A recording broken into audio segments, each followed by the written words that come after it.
Tantor Audio, a division of Recorded Books, presents Surviving Parental Alienation, A Journey of Hope and Healing by Amy J. L. Baker, Ph.D., and Paul R. Fine, LCSW. Narrated by Madeleine Dauer. Chapter 1. Introduction. And this is why we tell the story. Why we tell the story. Life is why. Pain is why. Love is why. Grief is why. Hope is why. Faith is why. You are why. So I hope that you will tell this tale tomorrow. It will help your heart remember and relive. It will help you feel the anger and the sorrow, and forgive. For out of what we live and we believe, our lives become the stories that we weave. Lynn Ahrens, from Once on This Island. It is a fairly routine occurrence for a professional in the field of parental alienation to receive an email from a targeted parent asking if she would like to hear that parent's parental alienation story. Sometimes the person simply sends the story without asking, or asks her if she would like to write a book about that parent's experience with parental alienation.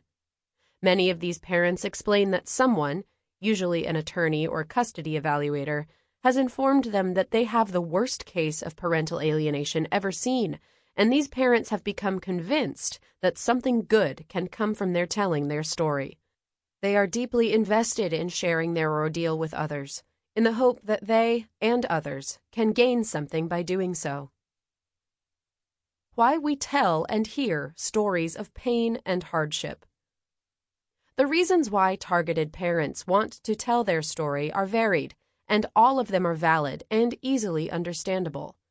Some desire an emotional release through the retelling of the story, or want to warn others of pitfalls and mistakes to avoid. For other parents, the impetus is to try to rise above their pain by turning it into a narrative, an external object that resides outside of them.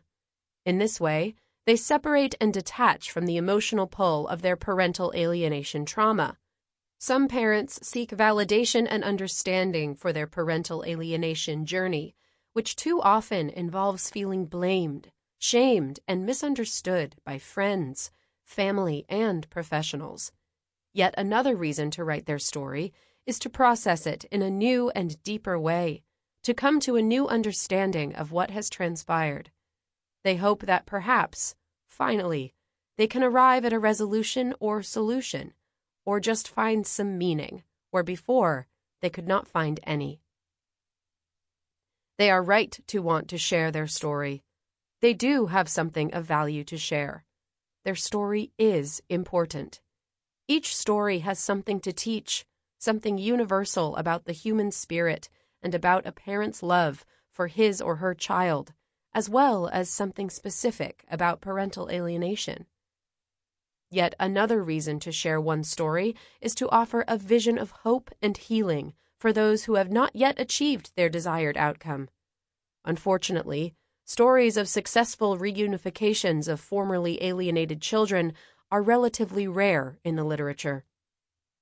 This may be because of survivor's guilt at having succeeded where others have, to date, failed, or it may be because newly reconciled parents have no time to write their story, as they are preoccupied with the formidable task of re-engaging with their lost child. There may also be a desire to forget the whole ordeal, rather than relive the agonizing details of one's pain, loss, and suffering. This has been unfortunate, because hearing stories can be as helpful as writing stories. Mental health professionals have identified several potential benefits from reading and hearing other people's accounts of challenges and difficulties. For example, those benefits discussed in Organizing for Bibliotherapy, The Science of the Art. In The Power of Stories / Stories About Power, Baker identifies the ways in which reading and hearing stories about parental alienation can be healing, including the following. Engagement.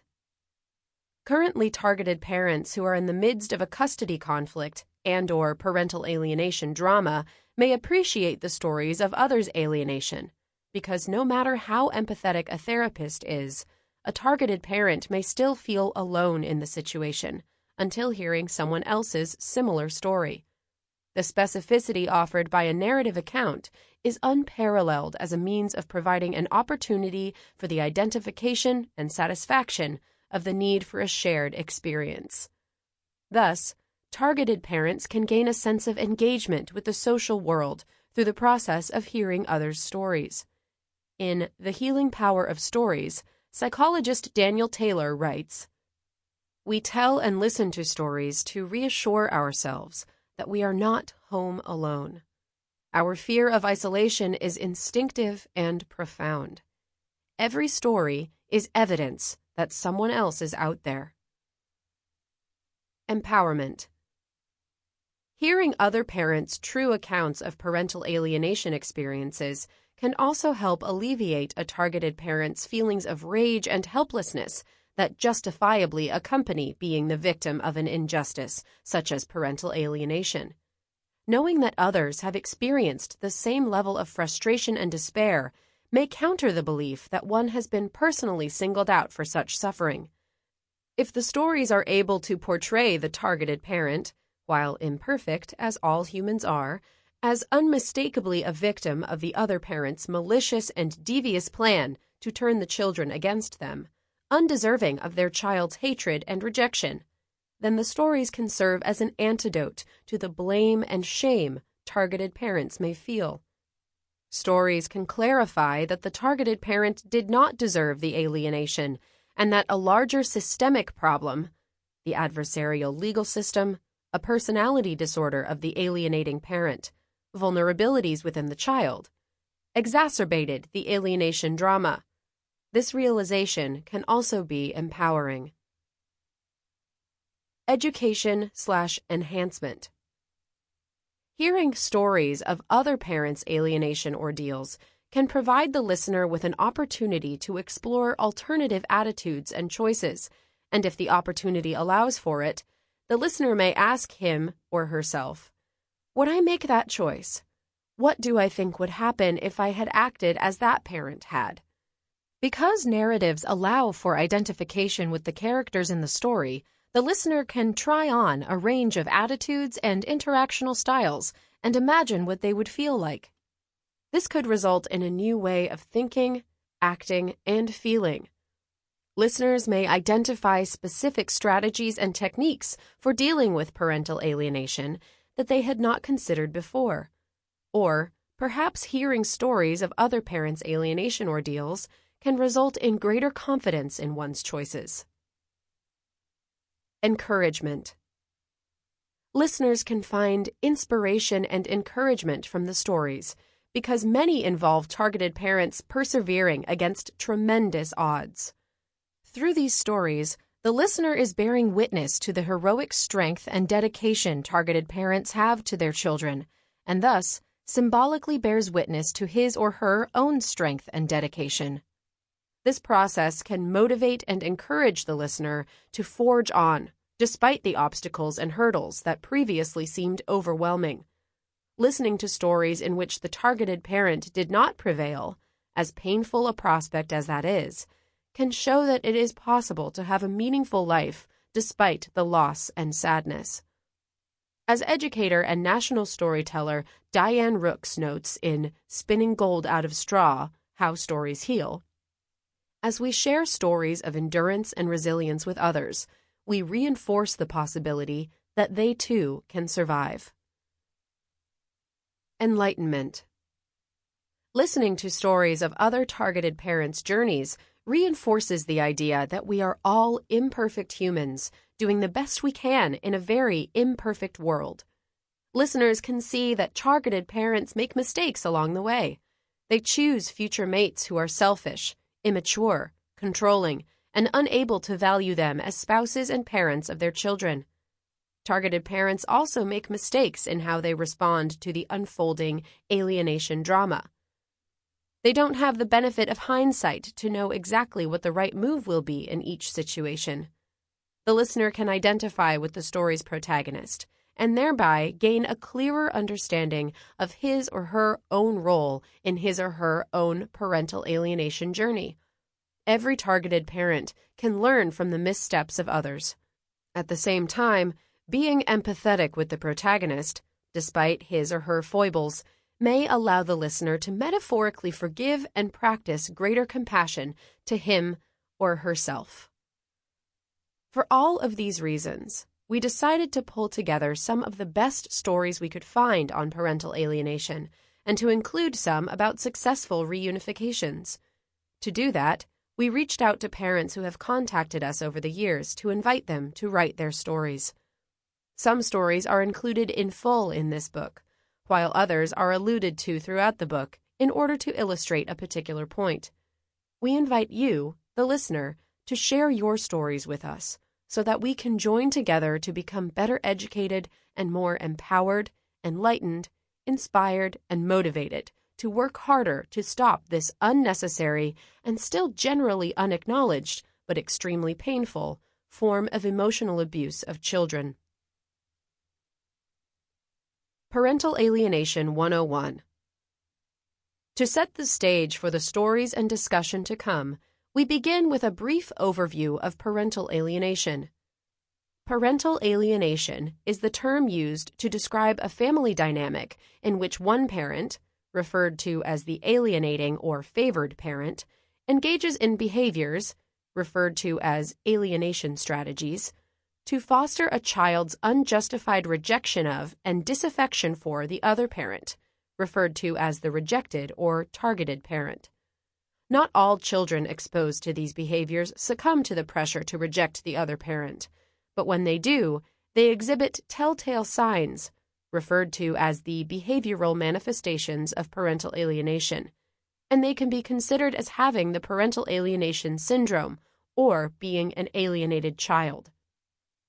There are a few points of controversy within the field, such as whether this phenomenon can properly be called a syndrome, whether the alienating parents are acting intentionally, when and which treatments are recommended, and to what extent the rejected parent contributes to the problem. But there is no disagreement that the dynamic exists and that it is harmful to children. Our positions on these points of disagreements are as follows. 1. We believe that it should be considered a syndrome that manifests within the child, as it meets the American Psychiatric Association's definition of a syndrome in the 5th edition of the Diagnostic and Statistical Manual of Mental Disorders.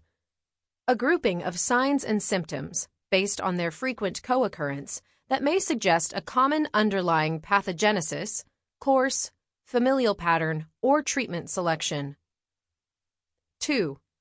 We contend that it generally does not matter whether the alienating parent is consciously and intentionally engaging in these behaviors, and that most likely some are conscious and intentional, while others are not.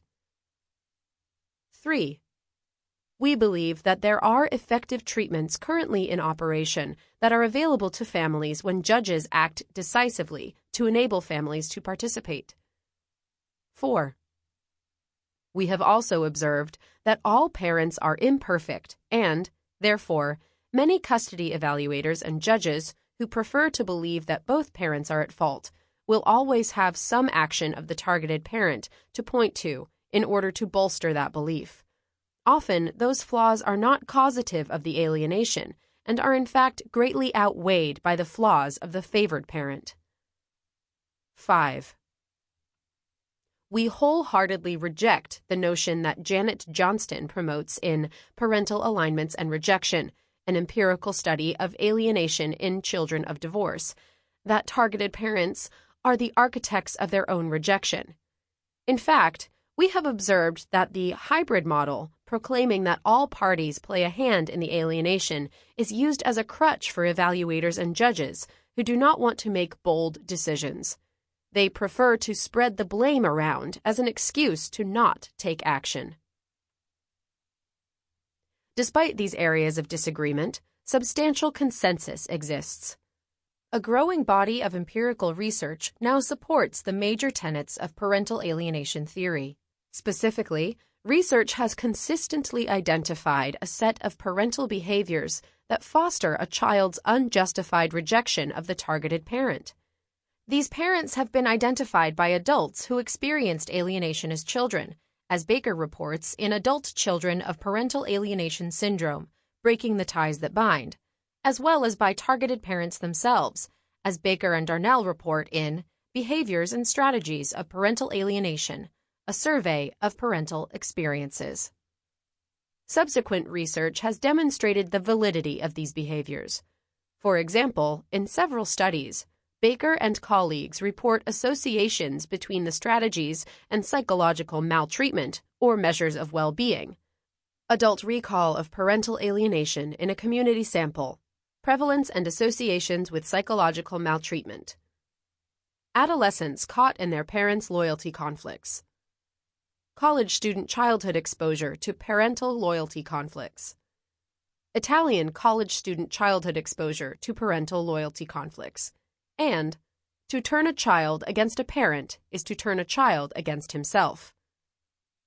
Across all of the studies, the greater the number of behaviors endorsed, the lower the self-esteem, the greater the likelihood of endorsement of an insecure style of attachment, and the greater the likelihood of endorsement of psychological symptoms.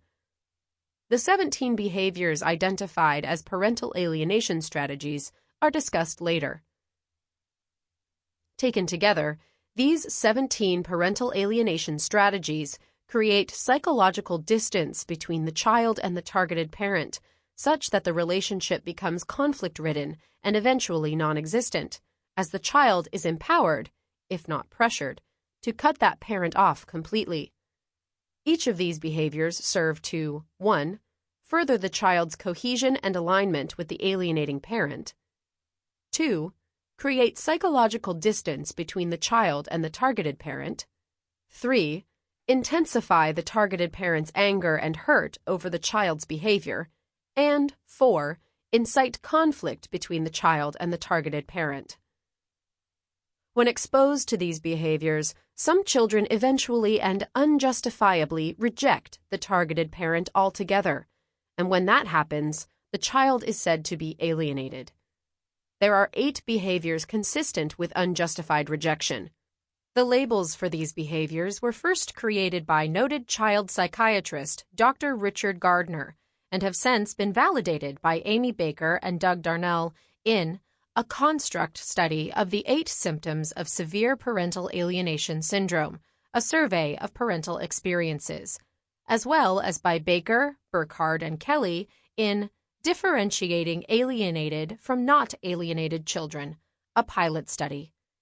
Even those who disagree with some of the tenets of parental alienation theory, for example, Joan Kelly and Janet Johnston, concur that these behaviors are clinically significant indicators of alienation.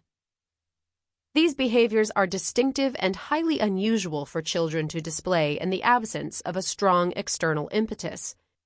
Even horribly abused children who have been beaten and molested by their parents do not exhibit these behaviors.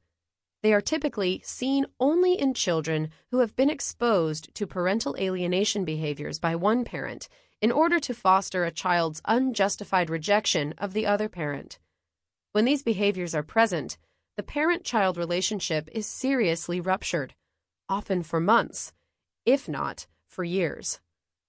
The breach in the relationship is a source of significant pain and suffering for the targeted parent as well as the child. In-depth exploration of the experience from the perspective of adults who were alienated as children clearly demonstrates the devastating short- and long-term negative consequences for the child's well-being, feelings about him or herself, and ability to function in the world and forge healthy adult relationships, as detailed in Baker's Adult Children of Parental Alienation Syndrome. What has been missing from the literature is an equally in-depth exploration of the experience from the perspective of the parents left behind, the parents who spend their days searching for ways to effectively reconnect with their lost children, and their nights searching for relief from never-ending pain and loss. This book was written to take a closer look at the experience of alienation from the point of view of the targeted parent, in order to honor their experience and to identify lessons learned from their journeys. Hopefully, the listener can learn from both the mistakes and the fruitful actions of those who have gone before, draw strength from their courage, and find hope in their successes. Overview of the book. In Chapter 2, we present 4 stories about how the future targeted parents met their spouses, fell in love, and had children with their future alienators, despite the obvious and not so obvious warning signs that the other person was not going to be able to share the children or behave in an honest manner. These stories were solicited from targeted parents and written by them, with editorial input from us. Pseudonyms are used throughout.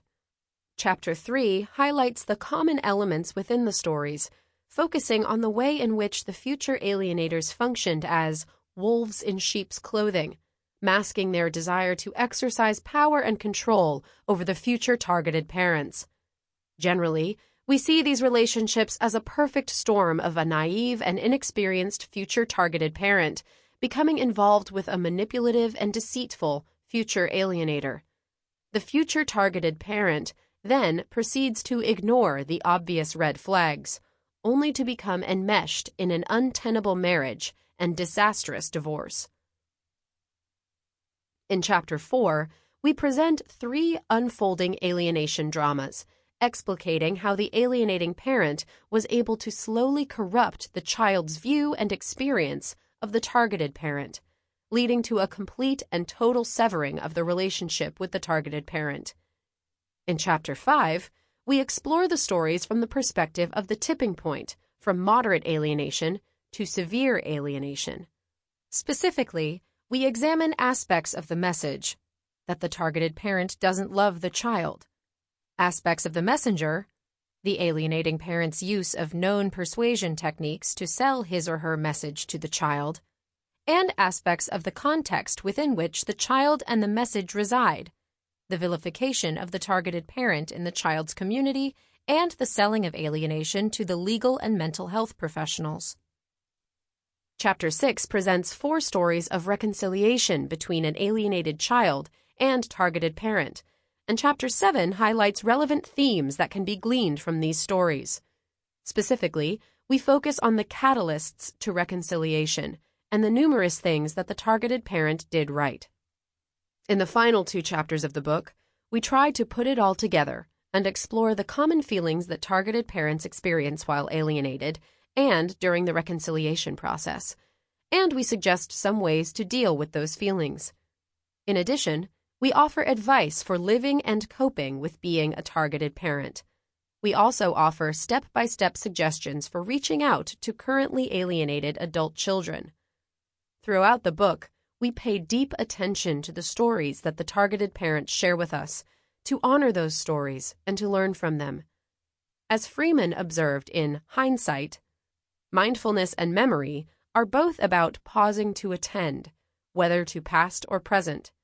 They are about moving from unconsciousness to consciousness, and, not least, they are about living better, more expansively, and with greater awareness of what is real and true. We invite you to know the struggles and triumphs of others, to join us on this parental alienation odyssey, so that, as in the lyrics of Once on This Island, our lives become the stories that we weave. Part 1. In the Beginning. Chapter 2. Before the Alienation. Marty's story. How do you know when you've found the one, or, more importantly, did not find her? I wish I had known the answer to that 16 years ago when I met my ex-wife at a party. She came on hard, as if she had zeroed in on a prize she had to obtain. In retrospect, I suppose that should have scared me a bit, but in truth, I was flattered. Tracy was petite, pretty, and appeared fragile, a damsel in distress if there ever was one. Within hours, we were engrossed in the sad story of her life. She had been mistreated as a child and recently divorced from an abusive man. She solemnly told me about her 12-month-old son and the horror she faced at the hands of her ex-husband. He would lock me in the closet for days, she cried, and I believed it. I also believed that she was wild about me. I had no idea she was plotting my demise even back then. It was kismet. We started dating and she liked everything I liked and appeared almost flawless. This applied to almost everything. For example, she knew I liked country music, so she claimed to like it as well, and only later did I find out that she had never listened to it before. Likewise, she claimed to enjoy wine as I did, when she couldn't stand the stuff. She smooth-talked her way in with my family and friends and would drop subtle hints to them about wanting to be with me. I had thought I found the perfect female companion and never could have imagined that the entire courtship was calculated. It was a whirlwind relationship, and shortly after we met, we were seeing each other frequently. She would drop off her son, Billy, at various friends' homes so we could be alone together, although at the time, I thought Billy was with his father. We would go out most evenings each week, and then, at the end of the evening, I would drop her off at her mother's house. She was adamant about never letting me walk her into her home. This was an odd habit that would later be explained by the fact that she wasn't actually staying with her mother. Tracy was still living with her abusive husband. In fact, they weren't even really divorced, although she told me that they were. When I caught her lying about it, the excuses flew out of her mouth more quickly than I could process what she was saying. She told me that she was still living with her husband, although she was afraid of him. She said that he locked her in a closet and abused her, but she said she had nowhere else to go because her stepfather had abused her as well. The tears flowed, and I was showered with accolades. In the end, it was just easier to believe her. After all, she loved me so much she was willing to lie to be with me. Oh, the peril of ignoring warning signs. Tracy has always been controlling and jealous, and often played the victim. I wasn't allowed to see my friends or family because she constantly accused me of using them as cover to see other women. When I worked overtime, she would ask to see my paychecks to ensure that I had been working the hours I claimed to be. If I pointed it out to her, she was sometimes able to recognize her jealousy and blame it on her many losses, hardships, and trauma in her life. She said she lacked love and compassion growing up and looked to me as her salvation.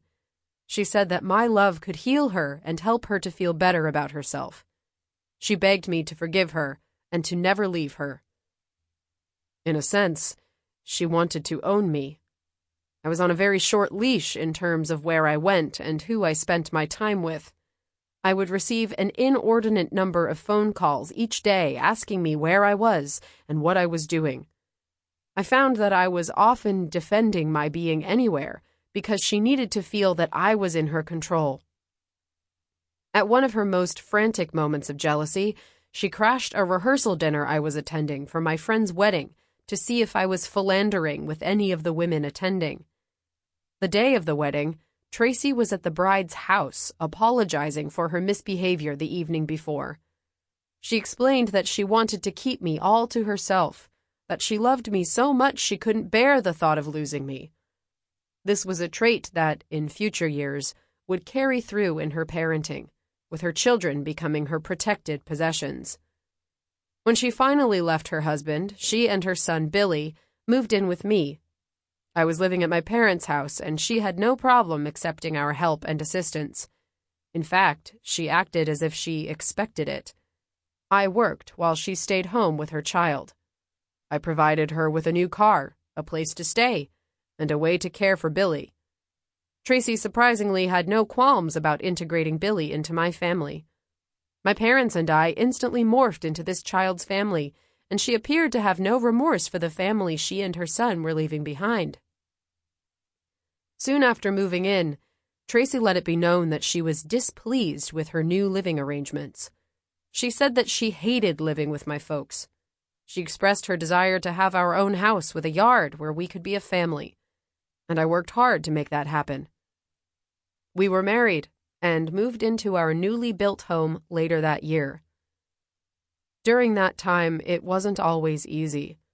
We started receiving visits from youth and family services over possible abuse of Billy.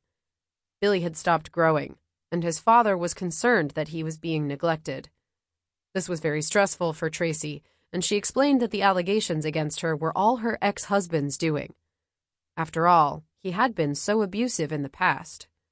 She would tell me that he was... Sample complete. Ready to continue?